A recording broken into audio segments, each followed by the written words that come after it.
বিসমিল্লাহির রহমানির রহিম। সুপ্রিয় শিক্ষার্থী, তোমরা কেমন আছো? আশা করি আল্লাহর রহমতে ভালো আছো। সংখ্যা পদ্ধতি বা নাম্বার সিস্টেম অধ্যায়ের তৃতীয় লেকচারে তোমাদের স্বাগত জানাচ্ছি। আজকে আলোচ্য বিষয় হচ্ছে জটিল সংখ্যা বা কমপ্লেক্স নাম্বার। জটিল সংখ্যা হতে ব্রিফ কোশ্চেন পরীক্ষায় যেভাবে আসতে পারে তা হচ্ছে, জটিল সংখ্যা কি? ইংলিশ ভার্সন অংশে কোশ্চেন হতে পারে, হোয়াট ইজ কমপ্লেক্স নাম্বার? এই কোশ্চেনটা ম্যানেজমেন্ট 2019, ন্যাশনাল ইউনিভার্সিটি 2014 সালে পরীক্ষায় এসেছিল।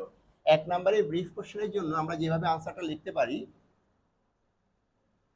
এ ও বি বাস্তব সংখ্যা হলে এ ও বি বাস্তব সংখ্যা হলে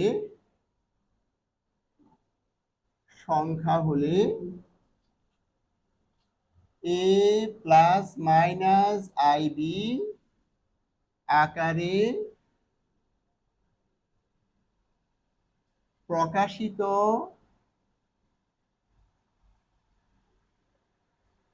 সংখ্যাকে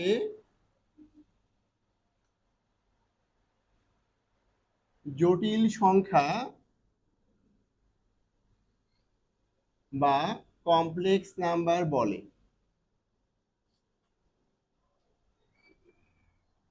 এক নম্বরে ব্রিফ কোশ্চেনের জন্য এইটুকু আনসার করলে এনাফ। তাছাড়া আমরা যদি কয়েকটা উদাহরণ দিতে পারি তাহলে আরো ভালো হয়। উদাহরণ হচ্ছে, এ প্লাস আইবি আকারে কয়েকটা উদাহরণ লিখবো। আমি লিখলাম 2 প্লাস 3i, এটা একটা জটিল সংখ্যা।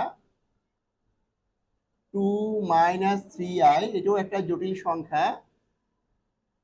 7 প্লাস 9i, এটাও একটা জটিল সংখ্যা। এভাবে আমাদের ইচ্ছা মতো আমরা যে কোনো উদাহরণ দিতে পারি, এ প্লাস আইবি আকার হলেই হবে।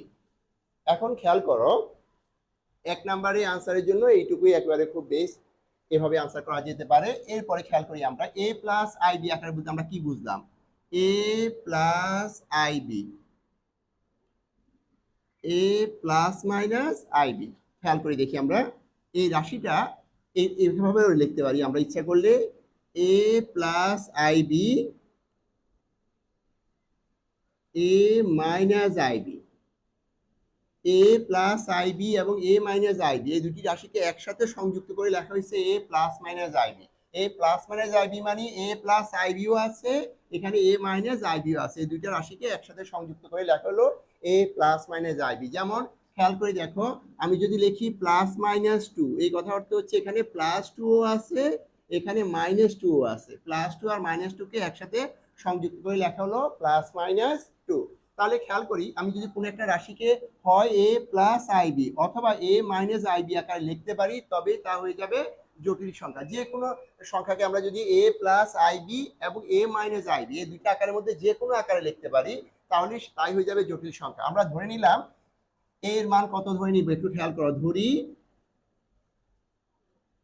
এবার আমরা সংখ্যার মধ্যে খেয়াল করি, এ ও বি বাস্তব সংখ্যা হলে তাহলে এর মানও বাস্তব সংখ্যা হতে হবে, বি এর মানও বাস্তব সংখ্যা হতে হবে। তাহলে ধরি এর মান একটা বাস্তব সংখ্যা ধরে নিলাম, ধরি এ সমান 2, বি সমান ধরে নিলাম 3। তাহলে এর মান ধরলাম বাস্তব সংখ্যা, বি এর মানও ধরলাম বাস্তব সংখ্যা। যেহেতু আমাদের মধ্যে সংখ্যার মধ্যে বলা হচ্ছে এ ও বি বাস্তব সংখ্যা হলে, তাহলে এ একটা বাস্তব সংখ্যা, বি একটা বাস্তব সংখ্যা হলে, এই বাস্তব সংখ্যা দুটিকে যদি আমি এবার এ প্লাস আইবি অথবা এ মাইনাস আইবি আকারে প্রকাশ করতে পারি, তবে তা হয়ে যাবে জটিল সংখ্যা। খেয়াল করো, এখন এর মান কত, 2, আমি এখানে এর মান 2 বসিয়ে দিলাম। 2 প্লাস আই তো আই থাকলো, ইনটু বি এর মান কত, বি এর মান হচ্ছে 3, আমি এখানে 3 বসিয়ে দিলাম। তাহলে কি হলো, 2 প্লাস 3i দিয়ে 3 কে গুণ করলে কি লেখা যায়, 3i। তাহলে খেয়াল করো, এই যে আমি 2 প্লাস 3i লিখলাম, এটা কি আকার হলো, a প্লাস আই বি আকার। তাহলে যেহেতু এটা a প্লাস আই বি আকার হলো, এখন এর মানও বাস্তব সংখ্যা, বি এর মানও বাস্তব সংখ্যা, তাহলে এটা অবশ্যই একটা জটিল সংখ্যা। ঠিক একইভাবে এবার খেয়াল করো, আবার এখানে এর মান আমি বসিয়ে দিলাম কত, 2 আই, বি এর মান আমি বসিয়ে দিলাম 3। তাহলে আমরা কি পেলাম, 2 মাইনাস 3i। তাহলে 2 মাইনাস 3i হলে এটাও কি ধরনের সংখ্যা হয়ে যাচ্ছে, এটা হয়ে যাচ্ছে একটা জটিল সংখ্যা। তাহলে একটু খেয়াল করে দেখো, আমরা লিখলাম এ প্লাস আই বি আকারে যদি কোনো সংখ্যাকে প্রকাশ করতে পারি, তাহলে তা হয়ে যাবে জটিল সংখ্যা। তাহলে 2 প্লাস 3i এটা একটা জটিল সংখ্যা, 2 মাইনাস 3i এটা একটা জটিল সংখ্যা। যে কোনো সংখ্যা তুমি তোমার ইচ্ছা মতো লিখতে পারো। জটিল সংখ্যায় একটি বাস্তব অংশ থাকবে এবং একটি অবাস্তব অংশ থাকবে। এই বাস্তব অংশ এবং অবাস্তব অংশকে প্লাস বা মাইনাস চিহ্ন দিয়ে যুক্ত করলেই তা হবে জটিল সংখ্যা। এখন খেয়াল করো, আমি যদি একটা সংখ্যা লিখি, 7, আরেকটা সংখ্যা লিখলাম 4। তাহলে 7 একটি বাস্তব সংখ্যা, 4 একটি বাস্তব সংখ্যা। এখন যদি আমি 7 বা 4 যে কোনো একটি সংখ্যার সাথে আমি i যুক্ত করে দিই, তাহলে সেটা কি সংখ্যা হয়ে যাবে? সেটা হয়ে যাবে অবাস্তব সংখ্যা। 7 একটি বাস্তব সংখ্যা, 4 একটি বাস্তব সংখ্যা। এখন আমি 4 এর সাথে i লিখলাম, তাহলে কি হয়ে গেল? 4i। তাহলে 4i হলে 4i হবে একটা অবাস্তব সংখ্যা, আর 7 হলো একটা বাস্তব সংখ্যা। এই একটি বাস্তব সংখ্যা এবং একটি অবাস্তব সংখ্যাকে প্লাস চিহ্ন দিয়ে অথবা মাইনাস চিহ্ন দিয়ে সংযুক্ত করলে তা হবে জটিল সংখ্যা। যেমন আমি আরেকটা সংখ্যা লিখলাম, 3, আরেকটা সংখ্যা লিখলাম 9। তাহলে 3 একটি বাস্তব সংখ্যা, 9 একটি বাস্তব সংখ্যা। এখন এই 3 এবং 9 এই দুটি সংখ্যার মধ্যে যে কোনো একটি সংখ্যার সাথে আমি i যুক্ত করে দিব। তাহলে আমি লিখলাম 9i। তাহলে এখন কি হলো? 3 হচ্ছে একটি বাস্তব সংখ্যা, 9i হলো একটি অবাস্তব সংখ্যা। কোনো সংখ্যার সাথে i গুণ আকারে থাকলেই সেটা অবাস্তব সংখ্যা। তাহলে এই যে এটা হলো 3 বাস্তব সংখ্যা এবং 9 অবাস্তব সংখ্যা। এই বাস্তব সংখ্যা এবং অবাস্তব সংখ্যাকে হয় প্লাস চিহ্ন দিয়ে যুক্ত করব অথবা মাইনাস চিহ্ন দিয়ে যুক্ত করব, তাহলে সাথে সাথে তা হয়ে যাবে জটিল সংখ্যা। তাহলে আমরা বুঝতে পারলাম যে সংখ্যার দুটি অংশ থাকবে, একটি বাস্তব অংশ এবং একটি অবাস্তব অংশ থাকবে, তাকে বলা হচ্ছে জটিল সংখ্যা। যেমন 3 হলো বাস্তব অংশ, 9i হলো অবাস্তব অংশ। এখানে 4iটা হচ্ছে অবাস্তব সংখ্যা, 9iটা হচ্ছে অবাস্তব সংখ্যা। অবাস্তব সংখ্যা এবং কাল্পনিক সংখ্যা একই কথা। তাহলে অবাস্তব সংখ্যা বা কাল্পনিক সংখ্যা বিষয়টুকু যদি কারো বুঝতে সমস্যা হয়, তাহলে আমার দ্বিতীয় লেকচারটা তোমরা একটু দেখে নিও।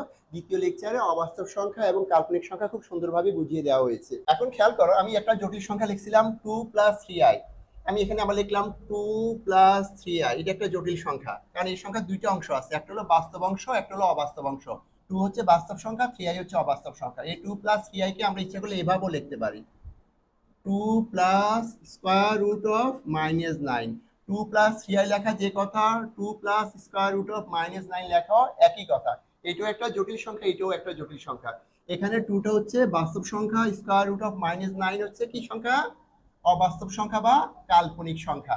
তাহলে খেয়াল করে, এখানে 3i এর পরিবর্তে আমি লিখলাম √(-9). 3i লেখা যে কথা, √(-9) লেখা একই কথা। কিভাবে একটু বোঝার চেষ্টা করি। 3i সমান √(-9). এখন খেয়াল করো, √(-9) একে আমি ইচ্ছা করলে এভাবে লিখতে পারি, 9 × -1। দেখো কিভাবে লিখলাম, এই যে √(-9) সমান সমান আমরা কি লিখলাম? 3i। এই কথাটা আমরা প্রমাণ করার চেষ্টা করব। তাহলে √(-9) লিখলাম, এই -9 কি ইচ্ছা করলে লিখতে পারি 9 × -1। কিভাবে একটু খেয়াল করো, 9 কি ইচ্ছা করলে আমি এভাবে লিখতে পারি, 9 এর পরিবর্তে লিখতে পারি 9 × 1, 9 কে 9, একই কথা। আমি -9 কে লিখতে পারি 9 × -1। তাহলে কি হচ্ছে? আবারও 9 কে 9, আর এখানে 1 এর আগে কি চিহ্ন আছে? মাইনাস চিহ্ন। আর 9 এর আগে কোনো চিহ্ন আছে? নাই। না কোনো চিহ্ন না থাকলে কি ধরতে হবে? সেখানে প্লাস চিহ্ন আছে। তাহলে মনে মনে ভাবতে হবে, এখানে আছে এই 9 এর আগে মনে মনে আছে প্লাস চিহ্ন, এখানে আছে মাইনাস চিহ্ন। তাহলে প্লাস এ মাইনাসে গুণ করলে কি হয়? মাইনাস। আর 9 কে 9, তাহলে -9 লেখা যে কথা, 9 × -1 লেখাও কিন্তু একই কথা। আমি এই কাজটাই করলাম, 9 × -1 লিখলাম। এরপরে খেয়াল করো, 9 তো থাকলো, আমরা এই -1 এর পরিবর্তে আমরা কি লিখবো? i²। কেন? আমরা জানি i² সমান -1। আমরা জানি i² সমান -1। এই যে i² মান -1 কিভাবে হলো, এটা আমাদের দ্বিতীয় লেকচারে আমি সুন্দরভাবে তোমাদেরকে বুঝিয়ে দিয়েছি। তো দ্বিতীয় লেকচারটা তোমরা যদি একটু দেখে নাও, তাহলে i² -1 কিভাবে হলো তোমরা সহজে বুঝতে পারবে। এরপরে খেয়াল করো, তাহলে এটা সূত্রের মতো মনে রাখো, i² -1। এরপরে খেয়াল করো, এই বর্গমূল চিহ্নটা 9 এর উপরেও আছে, i² এর উপরেও আছে। তাহলে বর্গমূল চিহ্নটা 9 এর উপরে দিলাম, ইনটু বর্গমূলটা i² এর উপরে দিলাম। কিভাবে একটু খেয়াল করো, আমি যদি লিখি ab whole square, ab whole square, a × b whole square. এই হোল স্কয়ার থাকার পরে যখন আমি ব্র্যাকেটটাকে উঠিয়ে দিব, তখন স্কয়ারটা একবার a এর উপরে লেখা যাবে, স্কয়ারটাকে b এর উপরে লেখা যাবে। তাহলে ab হোল স্কয়ার ইকুয়াল লেখা যায় a² b²। ঠিক একইভাবে এই বর্গমূলটা 9 এর উপরে ছিল, i² এর উপরে ছিল। এখন এই বর্গমূলটাকে 9 এর উপরেও দেওয়া যাবে আলাদা করে, i² এর উপরে দেওয়া যাবে। বর্গমূলকে আলাদা আলাদাভাবে দুইটার উপরে দিলাম। যেমন এখানে স্কয়ারটাকে একবার এর উপরে দিলাম, একবার বি এর উপরে। স্কয়ারটাকে আলাদা আলাদাভাবে দুইটার উপরে দেখালাম, এখানে বর্গমূলকে আলাদা আলাদা করে দুইটা অংশের উপরে দেখালাম।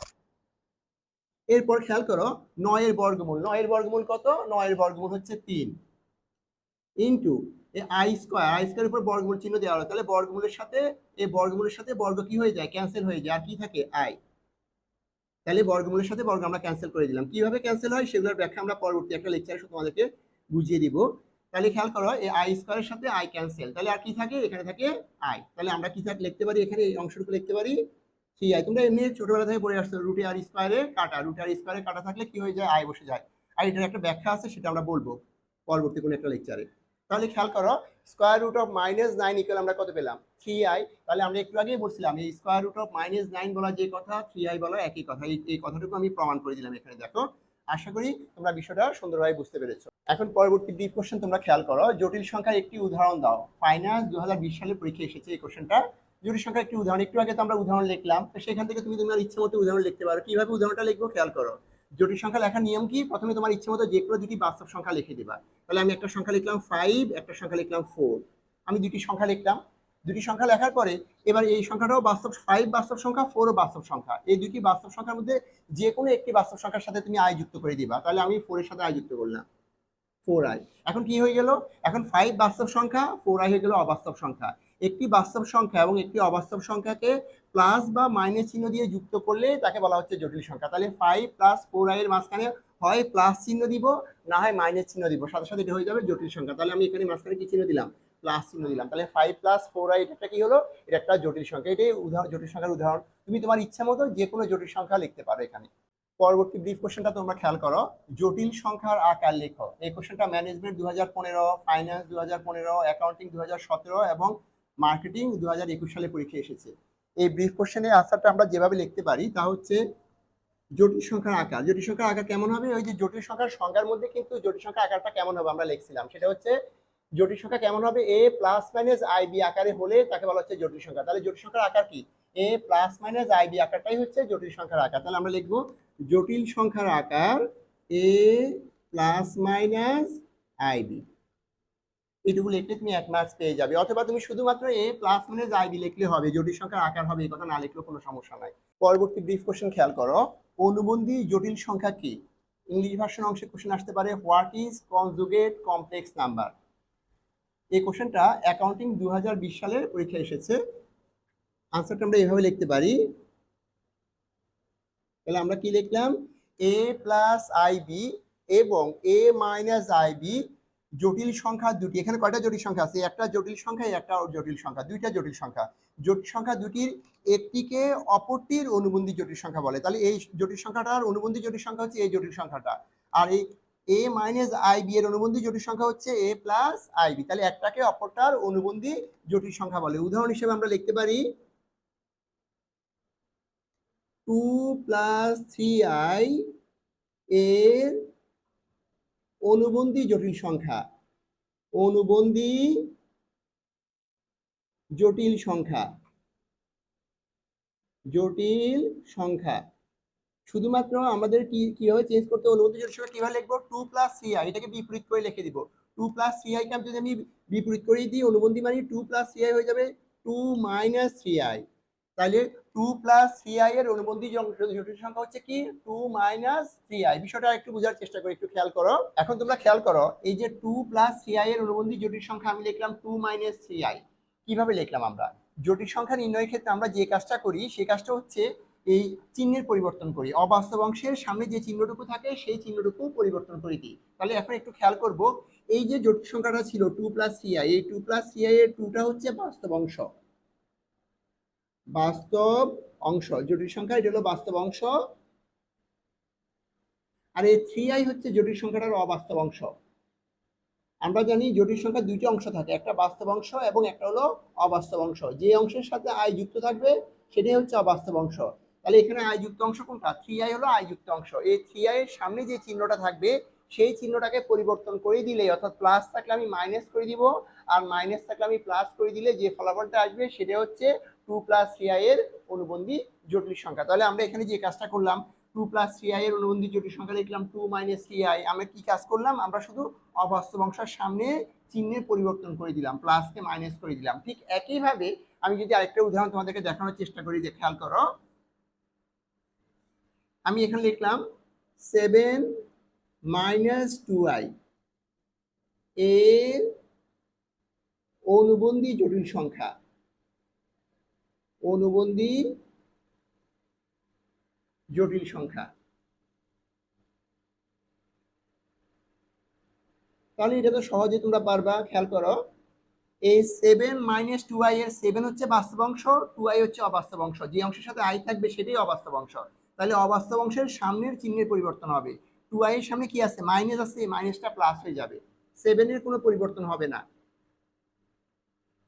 এই -2i হয়ে যাবে +2i। আশা করি বিষয়টা তোমরা বুঝতে পেরেছো। এখন তোমরা যে ভুলটা করো সেই ভুলটার দিকে আমরা একটু খেয়াল করি। দেখো, আমরা একটা উদাহরণ লিখতেছি। এখানে যদি লেখা থাকে এমন 7i - 2, পরীক্ষা যদি এভাবে থাকে 7i - 2 এর অনুবন্ধী জটিল সংখ্যা কত? জটিল সংখ্যা।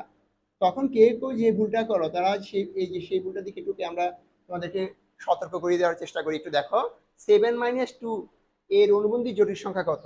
তখন তোমরা অনেকে কি করো, প্লাস থাকলে তো মাইনাস করে দিই, মাইনাস থাকলে প্লাস হয়ে যায়। তাহলে এখানে 7 - 2 আছে, অনেকে লিখে দাও 7i - 2 কে লিখে দাও +2। যদি এভাবে লেখো এটা ভুল হবে, এভাবে লেখা যাবে না। 7 +2 লেখা যাবে না। কিভাবে লিখতে হবে একটু খেয়াল করি। এই 2টা হলো বাস্তব অংশ, 2 এর সামনের চিহ্নের পরিবর্তন হবে না। অবাস্তব অংশ কোনটা?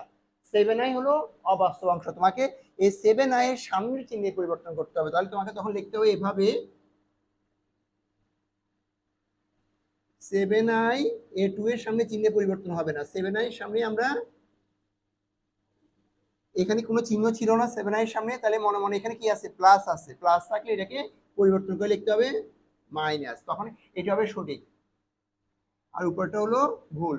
এই -7i - 2 এটা হচ্ছে 7i - 2 এর অনুবন্ধী জটিল সংখ্যা। তাহলে আমরা এখানে কি করলাম খেয়াল করো, এই লাইনটার দিকে তোমাদেরকে সতর্ক হইতে হবে। তোমরা 7i - 2 এর অনুবন্ধী জটিল সংখ্যা লিখে দাও যদি 7i + 2, তাহলে কিন্তু তোমরা বড় ধরনের একটা ভুল করে ফেললে। তোমাদের অবাস্তব অংশের চিহ্নে পরিবর্তন করতে হবে। অবাস্তব অংশের সামনে এখানে কি আছে? প্লাস আছে, তাহলে প্লাসকে আমরা মাইনাস করে দিব। আর -2 তো, 2 হলো কি সংখ্যা? বাস্তব সংখ্যা, তার সামনে চিহ্নের পরিবর্তন হবে না। এই বিষয়ে সতর্ক থাকতে হবে। আজকে লেকচার এখানেই সমাপ্ত।